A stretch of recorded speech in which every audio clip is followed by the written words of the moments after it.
Ils sont embarqués manu militari par la police. Le tort de cette poignée de manifestants, avoir crié « Liberté » devant le siège de la télévision publique d'Azerbaïdjan pour dénoncer les atteintes aux droits de l'homme dans ce pays du sud du Caucase.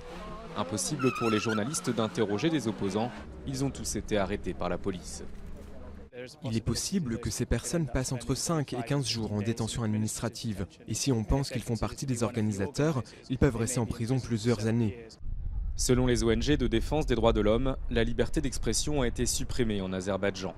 La République est dirigée d'une main de fer par le président Ilham Aliyev depuis 2003 et les contestataires sont réduits au silence. Dans ce pays prédateur pour la liberté de la presse, les rares journalistes qui élèvent leur voix sont victimes de menaces ou de représailles.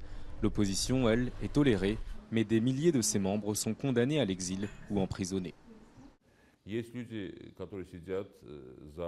y a des personnes qui sont en prison pour avoir soi-disant participé à des bagarres. Donc toutes ces accusations existent aux yeux de la loi. Mais les prisonniers politiques n'ont rien à voir avec ces motifs.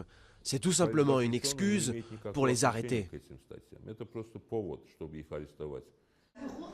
Dans les locaux du parti Égalité, une dizaine de militants sont en grève de la faim.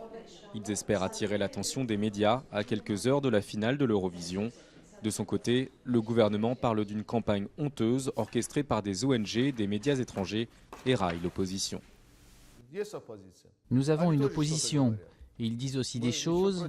Cela ne nous pose pas de problème. Ils font des discours, mais quand ils enfreignent la loi, nous utilisons une sorte de force.